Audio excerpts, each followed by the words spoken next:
So today I want to talk about the effects of quitting alcohol and stopping the behavior and the practice of drinking alcohol.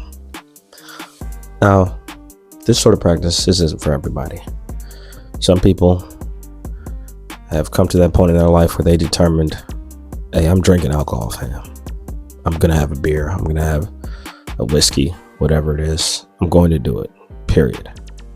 And there are studies that show that if you drink, every once in a while or once a day, you can still have a long, fulfilling life. Cool.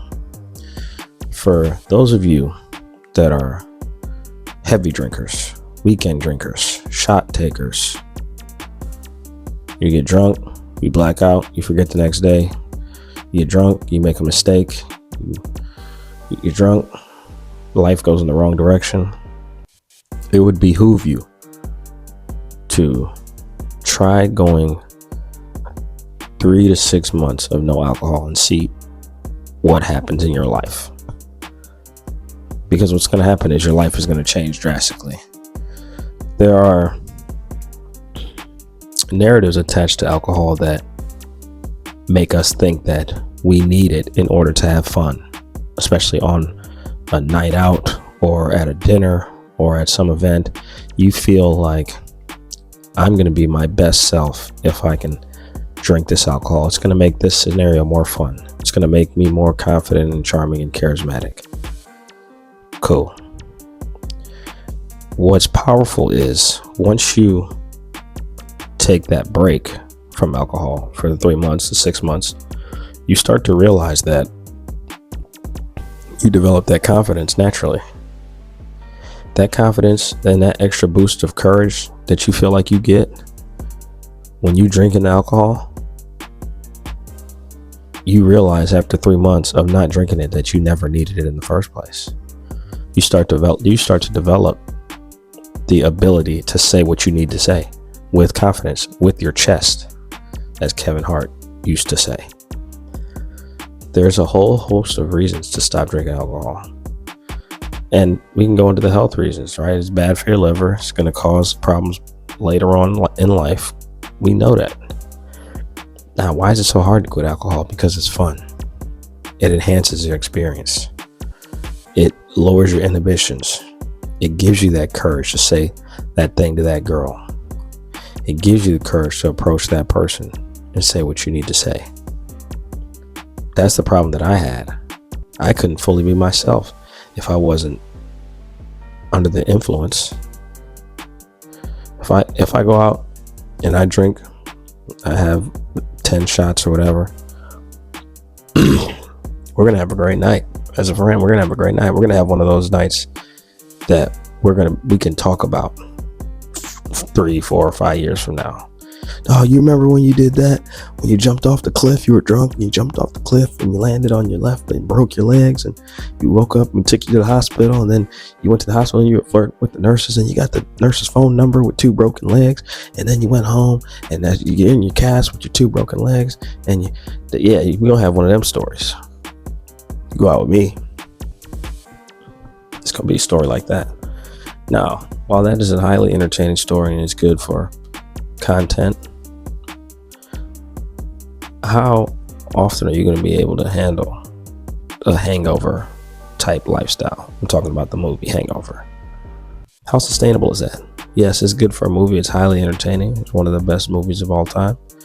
But can your life actually sustain that? Just think about it. I went out last night, no alcohol, and granted, while I was out, I did not want to be there. If I was drunk, I would have wanted to be there a little bit longer than I did. But I wanted to be there, but I didn't want to be there long. Which, in the phase of life that I'm in right now currently, that's not a bad thing. I'm in the building stage. I'm trying to build something, leave a legacy. You too. In that stage of life that I'm in right now, if I'm trying to be out drinking, having a good time, it's going to directly conflict with the goals that I have. So you have to consider what stage of life you're in. If you've built already, you done building, you make as much money which is comfortable, that's comfortable for you. You've got the girl you want, you've got the kids, you've got the legacy you built, and then you want to have a drink, then so be it. You've earned it. But if you're in that building stage right now and you're trying to achieve something and you want to reach higher, then you need to cut some things out. And I would suggest, if alcohol is a problem for you, that'd be the first thing. Because then you realize what's important when you're not drinking. You get this sense of clarity from the universe. The next step that you need to take becomes clear. You wake up in the mornings. You wake up on a Saturday morning and a Sunday morning with a clear mind. No hangover. Your stomach isn't hurting. You're not throwing up. People aren't texting you and calling you about what you did the night before. No stories. Just good sleep. So this is something that I would like y'all to consider. If you're someone who's building, trying to achieve something, working towards something, got a goal that is at the forefront of your life right now, cut alcohol out 3 to 6 months. And I promise you, you do it for 3 to 6 months, you're going to want to do it longer. You'll be like, I'll take it to a year. Before you know it's 5 years, you haven't had a drink. Now you're a billionaire with a six-pack, with a spectacular wife. All because you decided to lock in. Are you going to make that choice? Are you going to decide right here today to lock in?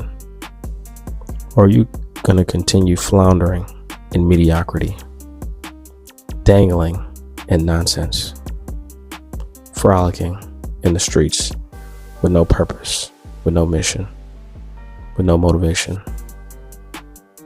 living in regret?